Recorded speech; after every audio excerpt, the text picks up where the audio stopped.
heffalump-a-woozle is very confusal. A heffalump-a-woozle's very sly. Sly. What should happen if you forget about me? Silly old bear. I won't ever forget about you, Pooh. I promise. Not even when I'm 100. What to do, what to do, what to do. What to do indeed. Pooh? Christopher Robin. No. WDW Radio, your information station. Hello, my friend, and welcome to the WDW Radio Show, your Walt Disney World information station. I am your host, Lou Mongello, and this is show number 527, and I'm here once again not only to help you have the best vacation experience when you go to the Disney parks, but I also want to bring you a little bit of Disney magic wherever you are, not just with the podcast, but with my videos, live broadcasts on Facebook every Wednesday night, my books, audio tours, special events and meetups, and more. You can find everything over at WDWRadio.com. Deep in the 100 Acre Wood, where Christopher Robin plays, you'll find the enchanted neighborhood of Christopher's childhood days, and now his adult ones too. Disney's Christopher Robin, the live-action story of the now-grown title character, reunites him with his favorite childhood toy and companion in a heartwarming story for kids and adults.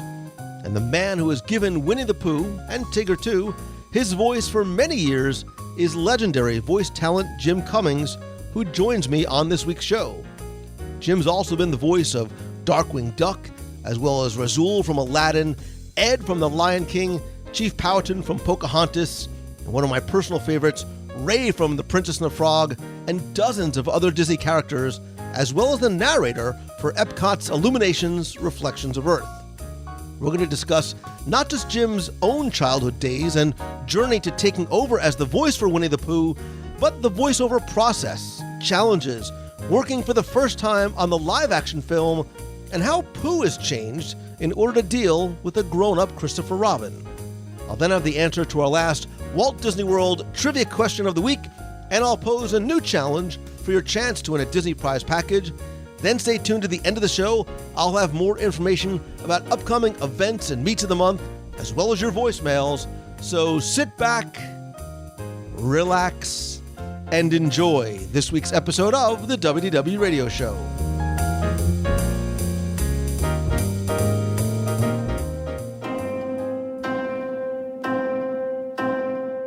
Oh, I do like a party. Come on, Pooh. What should happen if you forget about me? Silly old bear.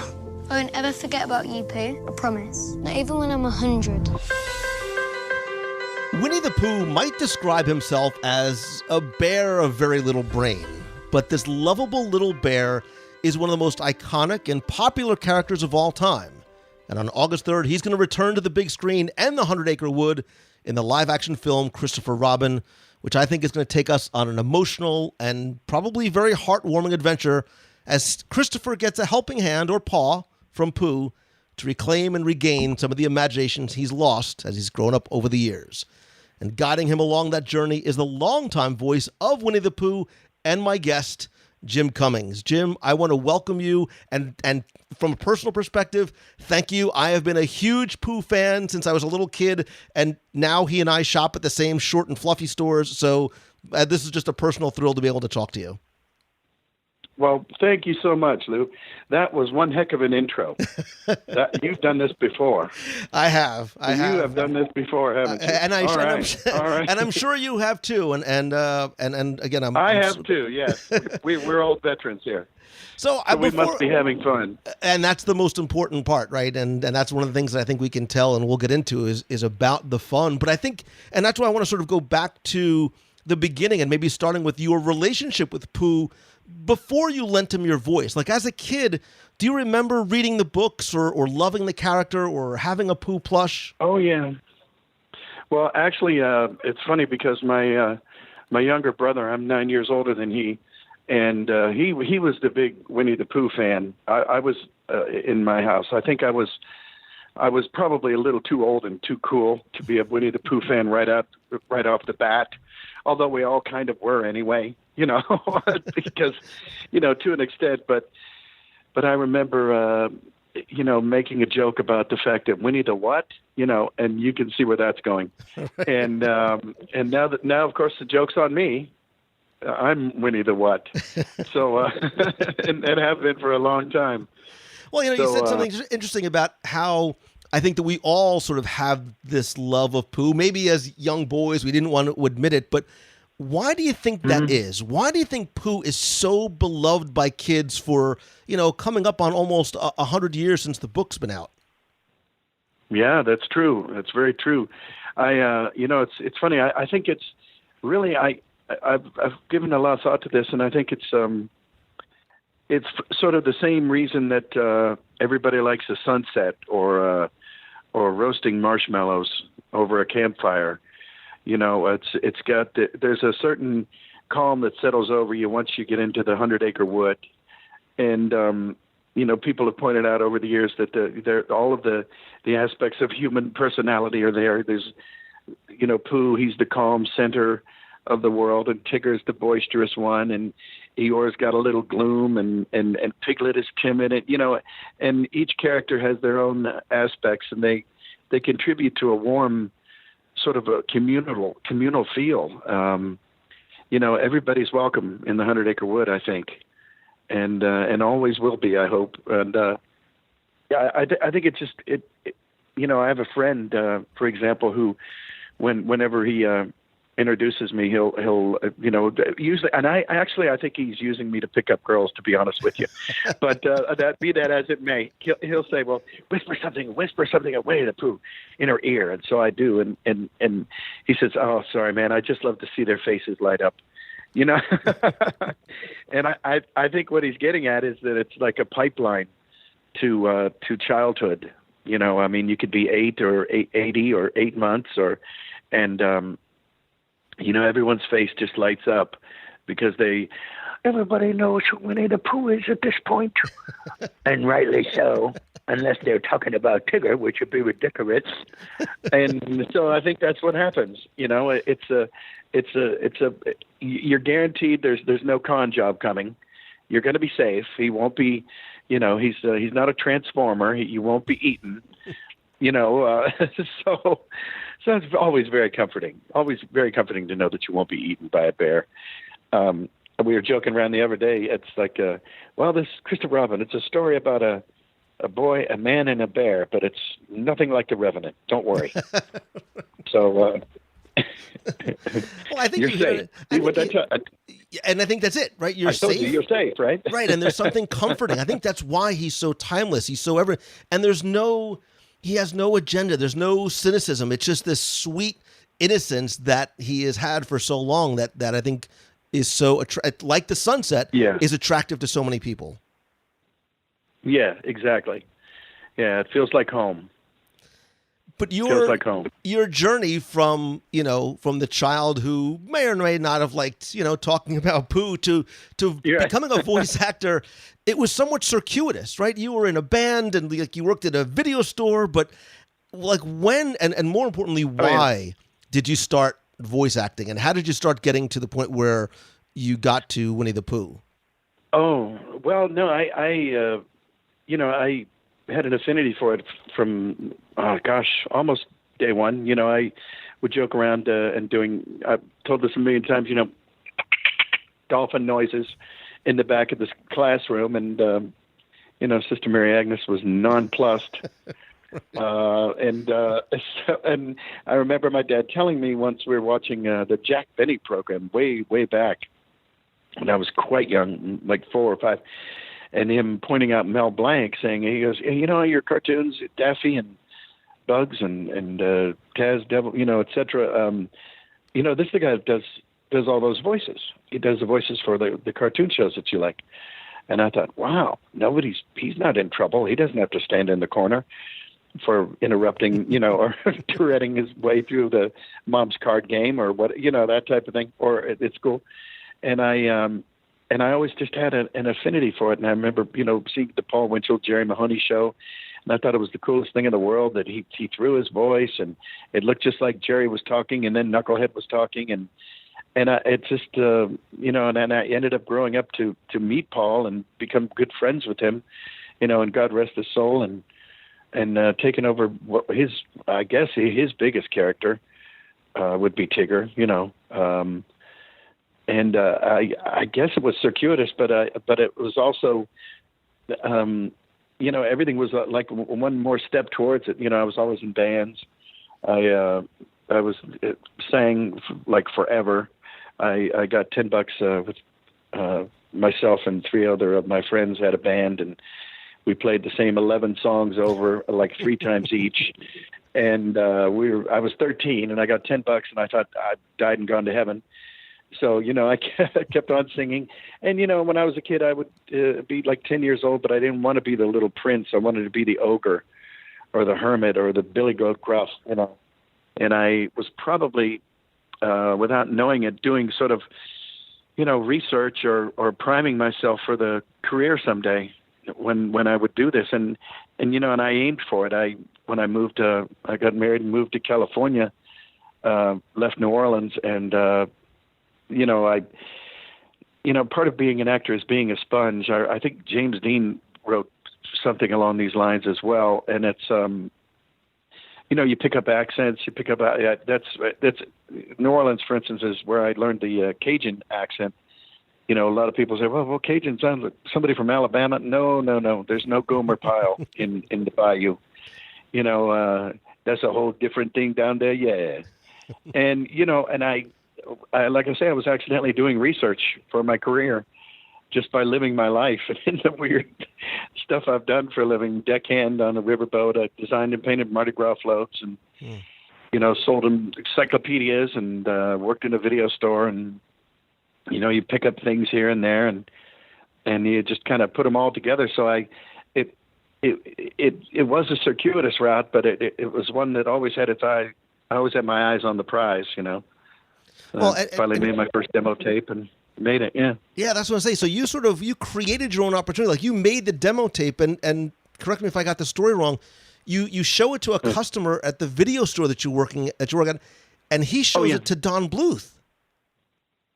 Yeah, that's exactly right. Yeah, Sal Romeo was his name. He had just made a sort of a B horror movie, and so he was the only person I knew. Oh, you're in showbiz? I've heard of showbiz, And he took my tape and he gave it to Don Bluth, and they called me up like 2 weeks later and said, well, listen to your tape here, and you don't suck, but we're not doing anything, and I'll hold on to it. And that kind of sounds like, well, don't call me, and I won't call you either. Sure enough, a few weeks later, Frank Brandt called, Left Coast Production. They were getting ready to do Dumbo Circus because Disney Channel had really just started. I don't know that it was on for a year yet, or maybe a year and a half, but it was very new. Anyway, they needed programming, and so I auditioned for Dumbo Circus, and I got that job, and it lasted a year and a half. And so by that time, I had an agent, and I was doing regularly radio commercials, TV commercials, and obviously a little animation too. And here I am. And so as you get the role of Winnie the Pooh and Tigger too, it has to be. I try and imagine what an incredibly daunting task that must be, because you're not only taking on the voice and the role of a beloved character, but you're also being handed the baton from legends like Sterling Holloway and eventually, Paul Winchell. How much, when you get this role, and I'd love to sort of find out how the role of Pooh comes to be, how much when you get it do you try and learn from or emulate Sterling's portrayal versus somewhat making it your own? Because I have to imagine it's got to be seamless to us, the audience, so you can't stray too far. That's the trick. Yeah. That's the trick, is to create just a timeline that could have gone from the early '60s to today. That's part of the deal. And I, people have asked me that, and the thing is, in 1987, it wasn't something that had been around for 32 years. It hadn't even been around for the last 20 in 1987. They did those 3 shorts in the 60s, and he kind of disappeared. Although I'm pretty sure there was a Welcome to Pooh Corner, was an animatronic show, and it was on Disney Channel. But it was a very different critter, so to speak. You know, it wasn't the animation, and it wasn't the characters that, you know, as portrayed even in the '60s.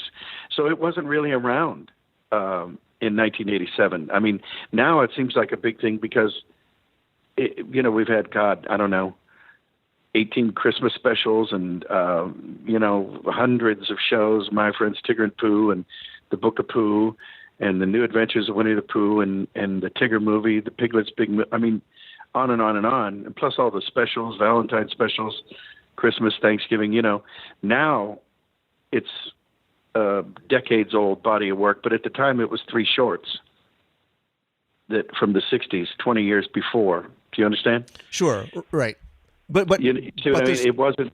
It wasn't as big then from day one when we started as it is now. So I didn't. It wasn't a big. You know, it didn't seem like I was, you know, shouldering the weight of the world. Right. You know, not that I am now. But you know, and you're right. The idea for me was it just has to sound like a continuation. It has to sound like it. And I wasn't even all that crazy about I think I'm much better now. but you know, at the time, I didn't think I did my very best Winnie the Pooh. It wasn't quite there yet, but, you know, as time went on, I think I grew into it. And I used to joke around and say that I was Tigger Light back in the early days because Paul had not retired, you know, God bless him. You know, he was in good health and he would go back and forth, oddly enough, to Africa because at the time, way back when, there was a horrible famine. And he, the genius that he is, theorized that he could get mud skippers, these little mud sharks, these little critters that live in the banks of the rivers down south, and export those and start fish hatcheries or fish rookery, however, you know, nurseries.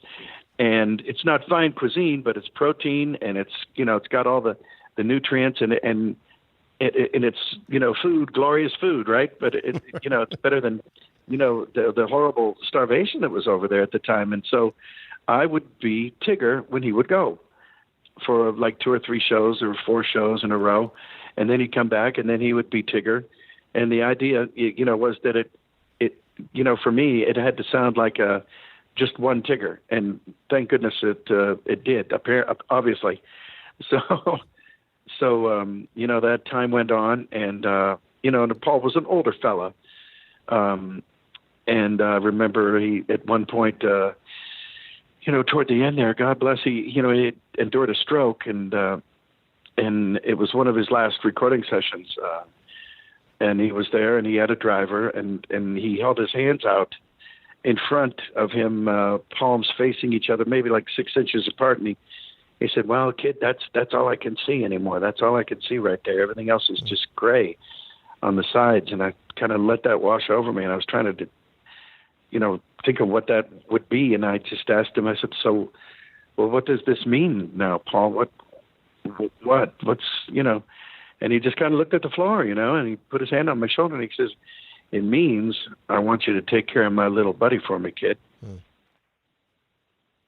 And obviously you understand the impetus and the weight of doing that because the characters are so beloved. So now you're playing 2 sort of very diverse characters like Pooh, who obviously is a much more delicate type of voice versus is Tigger. Yeah.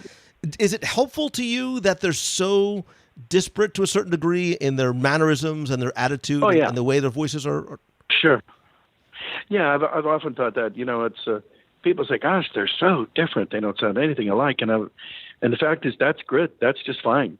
Because I think, you know, it would be harder to do Pooh and Piglet because they're both sort of a delicate, they don't sound alike, but they're sort of in that same placement. You know, they're both up there a little bit. You know, I always, you know, Pooh's sort of at the bottom of my falsetto and top of my tenor with a little sand. In fact, I just described him a while ago as, I always thought that Sterling Holloway's voice sounded like the wind blowing through cattails. a breeze, and if that's, I guess that's the way I think. But it actually helps that they're quite separate. And so what I'll about? take it. I'm sorry. No, I said so. I'll take it. And so when you have to sing, is there an additional challenge having to sing as a character where, like you said, Pooh sort of has that shorter range where Tigger sort of just, kind of all over the place? Yeah, it's it's funny because I jokingly say that Pooh's not that good a singer, but Tigger can really wail. He can stand back. He's ready to rock, but it's just I think it's just from the robustness of the voice. Pooh's sort of fragile and delicate, if you will, but and Tigger's just so boisterous. He's he's got a little Ethel Merman in him, I think, somewhere. I don't know. Or maybe Joe Cocker. Hard to say. Who knows? So I'm trying to picture you in the sound booth recording. Do you sort of absorb, the mannerisms of these two somewhat disparate characters when you voice them? Like, are you standing for one and sitting for the other and sort of, flailing your arms around? There must be something going on around here because I just answered a question similar to that. Yeah, I remember seeing myself on camera for the first time. There was some video and there was some still shots. And even without hearing anything, I said, oh, my gosh, that's Pooh. And because I stand there and my shoulders slouch and my tummy pops up a bit, protrudes a bit, and I just kind of, and then Tigger stands there sort of like he's a boxer getting ready to, he's chest out, he's got his fists balled up, hands on hips, ready to go, ready to bounce. And so I think there must be something that takes over. Something projects outward from wherever the 100 Acre Wood is inside of me, and it affects everything. There's a little bit of you in them, yeah. Yeah, it's funny, but you can take a picture of me doing Winnie the Pooh and take a picture of me doing Tigger, and you'll know which one it is. So now with Christopher Robin, Pooh is sort of coming to life on screen, not as an animated character, but, I think how he was first imagined as this three-dimensional fluffy bear. So for you, Sure. what's it like seeing him on screen like that versus animated? And more importantly, for you, how different was it, the process of working with animators versus creating Pooh for a live-action film like this? It was a ball. I just loved it. When we first started the project, they flew me over to England and Brigham and Mark. They showed me around the actual workshop where they were making all of them, and they had all the trial and error, and they wanted it to look just so, and it had to look vintage, but not ragged. They all had to look as if they were exactly what they were, a little boy's stuffed animals that he had a ball with, playing with his imagination for years and years, and grew up and got left behind in the 100 Acre Wood as he progressed into adulthood. But I was just overwhelmed at the charming quality of them. I thought to myself, well, they're not going to sell any of these, are they? Nobody's going to want to buy these. It was all I could do to keep from leaving one there, is not stuffing it in my suitcase and coming back with them. But it was a very interesting thing because it brings them to life in a very different way. And there's a part of me, part of everyone, I think, that when you see the 100 Acre Wood as portrayed in Christopher Robin, you're going, oh yeah, that's the bridge. Mm-hmm. Oh my God, it looks just like it. And of course it does. It looks just like the Pooh Sticks Bridge. Oh my gosh, I know that tree.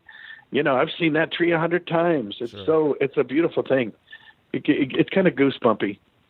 It's really kind of goosebumpy. It is for me, and I'm sure it will be for others as well. And I think it's going to be that way for a lot of adults who grew up with Pooh. We're not going to be just taking our kids to see it for our kids. We're going to be seeing it for ourselves as well. And what's interesting about this film is that, now Christopher Robin, he's all grown up. So he's dealing, with very sort of adult issues. Is the character of Pooh somewhat different in this film than the prior films because of where we are sort of in Christopher Robin's life? No, I don't think so. I think that's part of the charm, is that Pooh has remained a constant, and Christopher is the one who has grown up, but also grown away. And he kind of grew away from himself as well. And I think Pooh is the touchstone that brings him back to not only to the 100 Acre Wood physically, but mentally and spiritually, and brings him back to the things that matter in life. Your family, your life, the people that love you, that surround you, not the time card that you punch when you go to work. And we all get lost in that treadmill occasionally, or can. And so I think the fact that Pooh has been there and remains a constant is a comfort, to Christopher, and it certainly I don't want to spoil the ending, but it's going to be okay. Well, Jim, I will tell you again, as a longtime Winnie the Pooh fan and now a parent of children who are excited to see it. You also have been living the dream. You were the kid that got kicked out of class for doing the stuff that you're now making a living out of. I imagined your kids like taking you to school for like showing to tell. This is who my dad is. This is Winnie the Pooh. But very much so. On behalf of me and my family, I want to thank you for the years of the smiles and the laughs and the happy tears and carrying on the wonderful legacy of one of the world's most beloved characters. I will be there on August 3rd to see Christopher Robin, and I sincerely appreciate your time and your gift. Oh, my gosh. Well, I appreciate that. Thank you, Lou. Very well said. And God bless, and welcome to the 100 Acre Wood. Thank you. Same to you, Jim. Okay. Bye-bye. Bye, thanks.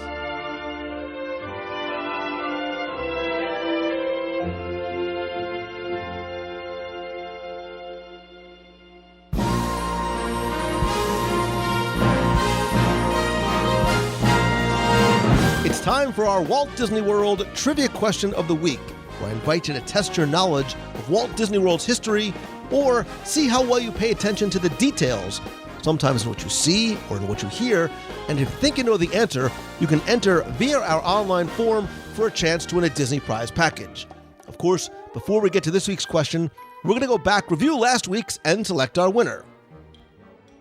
So last week I brought you to Pecos Bill's Tall Tale Inn and Cafe in Frontierland, where inside there are so many wonderful stories and retelling of the Pecos Bill story that you can find throughout the restaurant, as well as the so incredibly wonderful Fixins Bar. But I digress, because your question last week was to tell me, what is the name of Pecos Bill's horse? Now there's a picture of Pecos Bill and his horse over the fireplace near where you order and the aforementioned so incredibly awesome Fixins Bar. But the name of Pecos Bill's trusted companion is, of course, Widowmaker. Now, if you have no idea who I'm talking about, Pecos Bill was part of an animated compilation film called Melody Time, which was released in '48, told the great story of Pecos Bill and Slewfoot Sue, and of course, Widowmaker, told by Roy Rogers and the Sons of the Pioneers. Excellent film. You should go back and catch it on DVD. In fact, and this actually could have helped you get the answer to this week's question, if you go back to show number 3, like as in February 2007, I think that's actually my very first DSI Disney Scene investigation was of Pecos Bill's Tall Tale Inn and Cafe.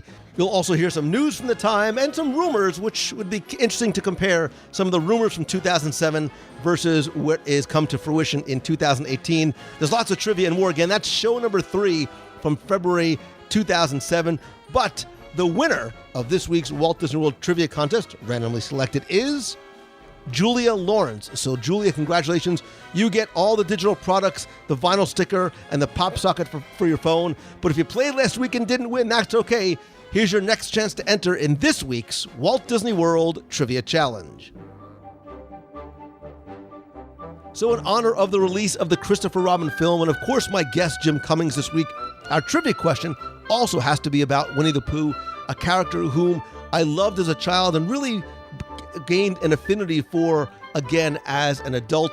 And here in Florida, the Many Adventures of Winnie the Pooh in Fantasyland and the Magic Kingdom remains an incredibly popular and really a new classic attraction for kids and adults alike, even those like me that very much miss Mr. Toad and his wild ride. And that's why you'll find tributes to that extinct attraction inside the Many Adventures of Winnie the Pooh. For example, when you're in Owl's house, you'll find a picture of Mr. Toad handing the deed over to Owl. You have to sort of turn around to see if you can find it. In that same room, you'll also find an image of Mr. Toad and Molly, who is one of Mr. Toad's best friends. And while there are nods to the attraction which had previously occupied that space in Fantasyland, there's also another reference to an additional extinct Fantasyland attraction. Remember that before the relatively recent expansion into New Fantasyland, Fantasyland and Walt Disney World looked and felt like a very different place. So your challenge this week is to tell me what extinct Walt Disney World Fantasyland attraction is honored in the Many Adventures of Winnie the Pooh. Now, I'll give you another hint. It's actually not inside the attraction or technically even the queue itself. But tell me, what extinct Fantasyland attraction is also honored in the Many Adventures of Winnie the Pooh? You have until Sunday, July 29th at 11:59 p.m. to go to WDWRadio.com, click on the podcast link, and then this week's episode.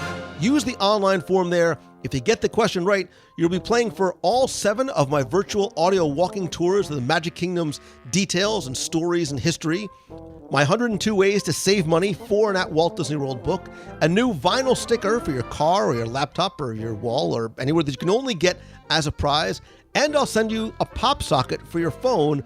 But I was just thinking, about sort of extinct attractions and the queue and how Fantasyland has changed.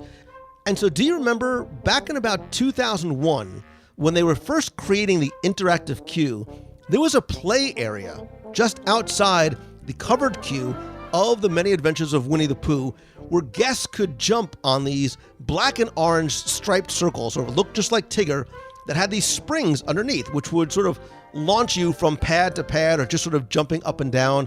It was only open, literally, I think for only one day.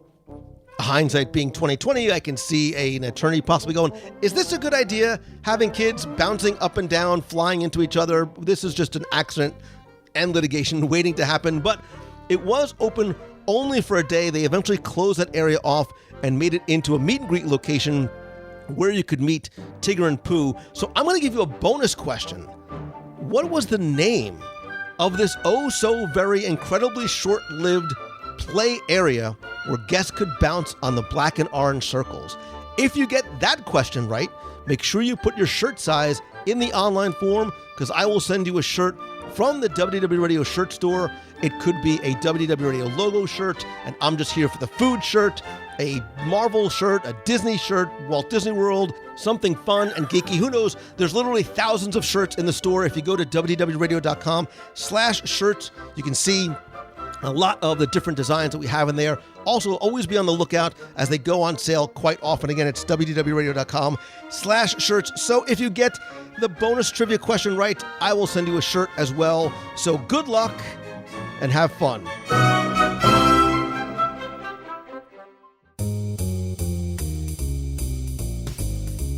That's going to do it for this week's show. Thank you for taking the time to spend and share and listen this week. I invite you to continue to be part of the conversation and, more importantly, the community and family. Go to WDWRadio.com/community. Join our Box People group on Facebook. Make yourself at home, introduce yourself, and be part of or start your own conversation about this show or anything else you'd like to talk about as well. I also want to say thank you to all the longtime members and welcome some of the new members of the WDW Radio Nation family. I want to thank some longtime members like Gary Zarilli, David Potts, Marla Chan, John Jones, Terry Stinson Doherty, Amanda Bowner, Beth Hausberger, Jennifer Kaufman, Chris Alger, and Katie Kuhn. I cannot tell you how much I appreciate you individually and all of the love and the help and the support of the show. If you want to find out not only how you can help the show, but also get rewards every month, including scavenger hunts. We have a private Facebook group. I'll send you personalized Magic Band covers, logo gear, t-shirts, monthly care packages from Walt Disney World. And one of the things that I love doing, we have these live video group calls where it's not just you watching me, but all of us get together on a group call and talk about a variety of different topics. To find out more, you can visit wdwradio.com/support. And please don't forget that a portion of your contributions do go to the Make-A-Wish Foundation of America through our Dream Team project. It is by far the most important part of what I and really we as a community do. And I appreciate all of you for being part of the Nation family. Don't forget that you can also join me every Wednesday night at 7:30 p.m. Eastern for WDW Radio Live. Also, be sure and turn on notifications on Facebook so you get notified as I get live from the parks, etc. as well. You can like the page at facebook.com/WDW Radio, but again, join the community at WDWRadio.com/community. You can also follow me on social. I am at Lou Mongello. That's my personal profile, Twitter, Instagram, and Pinterest as well. If you have a question you want me to answer on the show, you can email me, lou@WDWRadio.com, or call the voicemail. I'll be heard on the air with a question, a comment, a hello from the parks or restaurant at 407-900-9391. Of course, don't forget that as much as I love connecting with you online, I still believe in my heart of hearts that nothing beats a handshake and a hug. It's why I continue to do in-person events, monthly meetups, and on-the-road events, including next month. I'll be in Indiana and Pennsylvania, back-to-back. Saturday, August 25th, I'll be speaking at the Indy Disney Meet in Nobleton, Indiana. The following day, I'll be speaking at a school in Latrobe, Pennsylvania, but we'll be doing an on-the-road meetup at 5:30 that night. For more information, go to the events page at WDWRadio.com to find out more and RSVP. And speaking of speaking, the school year is going to be here before you know it. So if you're looking for a speaker for your middle, college, or graduate school, or for your business or your conference, you can visit LouMongello.com to find out about some of the variety of topics that I can speak to your event at, and also maybe how I can help you individually, whether it's with one-on-one coaching or small group mentoring. I do have 2 spots left for my weekly mastermind group that meets on Tuesday nights. Again, to find out more about either opportunity, visit LouMongello.com. And while you're there, please take a look at my Momentum Weekend Workshop. It takes place again Saturday and Sunday, October 6th and 7th, here in Walt Disney World. It is a very small, limited to 50-person, 2-day conference, and more importantly, interactive workshop that'll help you make real change to your business and your life, whether you have an idea, a product, a service, or you're a blogger, a podcaster, whatever it is that you do. I want to help you make changes and help you turn what you love into what you do. There are just a few seats left. We're about 12 or so seats left for that, and just a couple for the optional mastermind day. Again, you can visit LouMongello.com, click on the Momentum Conference tab, and find out more there. If you have any questions, feel free to email me. I'll be happy to chat with you one-on-one to see if Momentum is right for you. Thanks as always to Becky Mankin and the whole team over at MouseFanTravel.com. Whether you're going to World, Land, Adventures by Disney, Disney Cruise Line, Aulani, they will give you exceptional service, all at no cost to you. And again, it's that personal service that really makes the difference. Then go to celebrationspress.com, find out how you can subscribe and order back issues to Celebrations Magazine. And as always, my friend, and you are my friend, whether we have met yet or not, and hopefully we'll meet in the future. If you like the show, and I hope that you do, please help spread the word. That's all I ask, is that you let others know about it. Tell your friends. Tweet out that you're listening, share a link to this or one of your favorite episodes over on Facebook or in your favorite Facebook group, if you can. And if you can, take just a few seconds to rate and review the show over on iTunes. That is incredibly helpful to getting the word out. I want to thank some recent reviewers like there's like 76 letters in there. He says, or she says, it's amazing. I found out about Lou and the podcast when one day I decided I wanted to get into podcasts. Wasn't sure exactly what I wanted to get into, but after recently coming back from a Disneyland trip, I decided to look up Disney podcasts and found WDW Radio. I'm the kind of person who's got to start at the beginning for everything. So when I saw Lou had just released his 500th episode, I second-guessed myself in starting it, but it was one of the best decisions of my life. Lou's the type of guy who you want to listen to talk about Disney because he truly loves the company. I do, and what they do. Also true, likely more than you do. Maybe. The knowledge he has on everything, especially food, and the guests, the legends, other podcasters, employees, makes every show enjoyable and are shows you can anticipate to listen to every week. I've been able to listen to the first 80 episodes, wow, and about 15 current ones. Maybe I can fit them all in before my next WDW trip the last week of August. Man, that's a lot of Lou in a short period of time. But Lou's contribution goes way outside the weekly podcast. He takes the time to interact with friends, answer every email. I do. It takes me time, but I get there. has monthly meetups, and goes above and beyond to make sure we have our Disney fix in between trips to the world. Here's to having the August meetup during the first weekend of the Food and Wine Festival. Thanks for everything you do. Thank you, Jacko Kuda. Right, you know who you are. Tina 78618 says, I don't know what I'd do without WDW Radio. Wow, the pressure's on.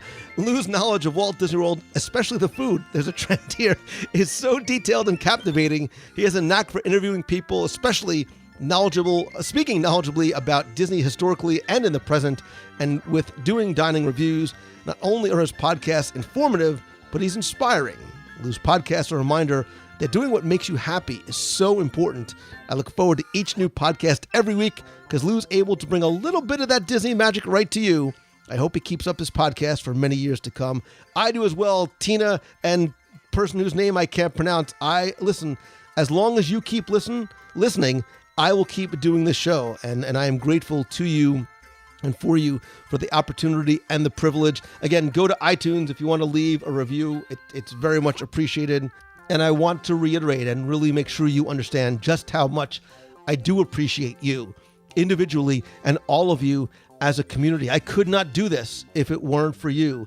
And that's the thing that's important, right? Like the stuff that you can buy, that's great and all, but it's so important to make sure that you keep track of and you recognize and appreciate every single day, much as I do with you, even if we've never met yet, the things that money can't buy.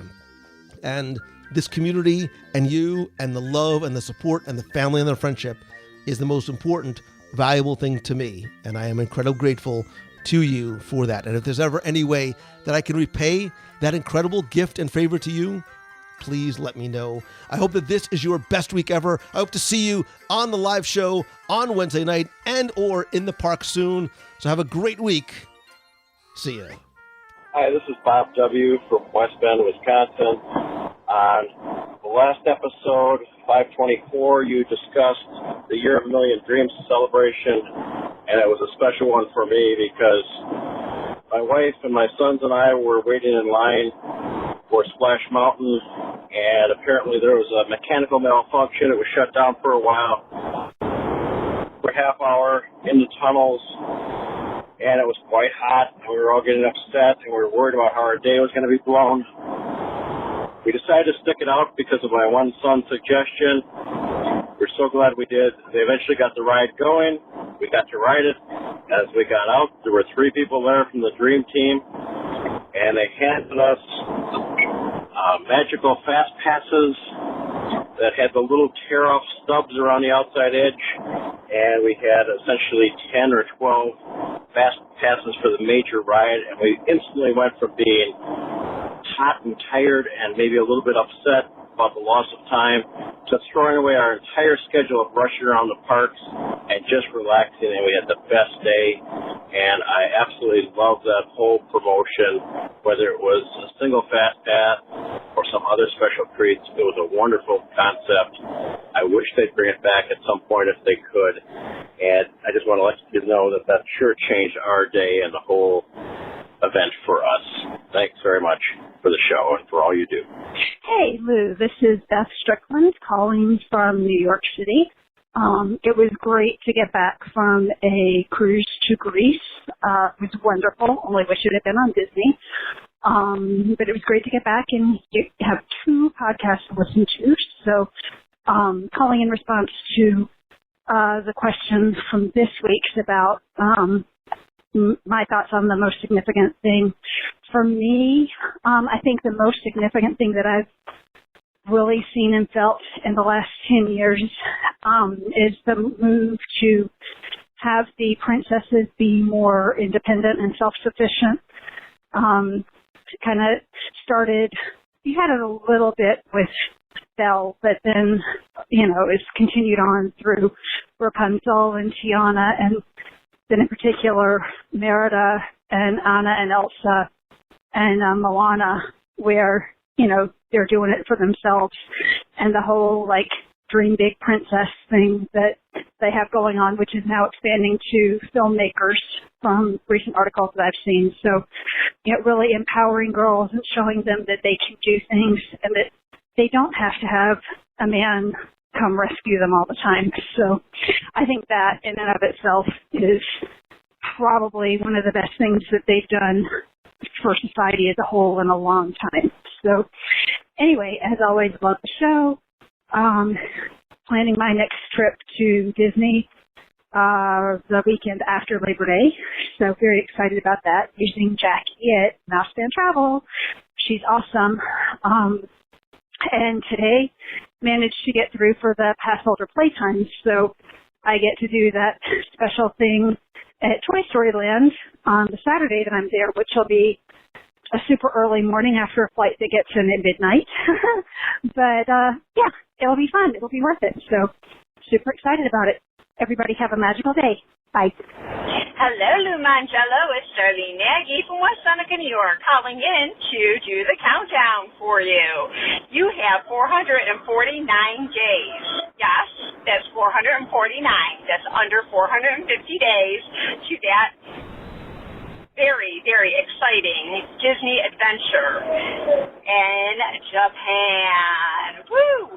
Okay, and then you have 77 days roughly until Momentum, and we have 70 days now until the Nagys and the Sternbergs take over Walt Disney World, and it's going to be so much fun. I hope you guys have a wonderful, magical day, and stay positive like Lou always says, and thank you for taking us into Pixar Place this past week.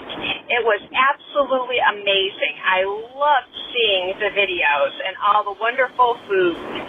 Have a grand weekend, everyone. Love and hugs.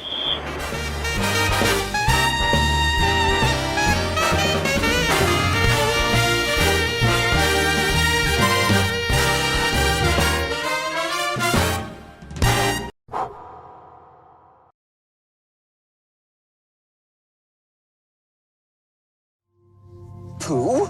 Christopher Robin. No. The tree I remember was in the countryside, not here in London. There's no opening. I suppose it's where it needs to be. That's a silly explanation. Why, thank you. Pooh, why are you here? Oh, yes, I need your help. I've lost all of my friends. Let's get to the bottom of this. Look up, Pooh. Here I come. It would appear that I am stuck. Have you just eaten honey? I have not just eaten honey. I wonder which way. I always get to where I'm going by walking away from where I have been. Do you? That's the way I do it. Hello, Eeyore. Christopher Robin, it's you playing again. Let's go and see if we can find Piglet. I've already stayed far too long. Hello, everyone. It's Christopher Robin! So nice to see you all again. Why, thank you. Silly old bear. I was wrong about work. I was wrong about everything, and I've got to get back to my family. Farewell, Christopher Robin. I would have liked it to go on for a while.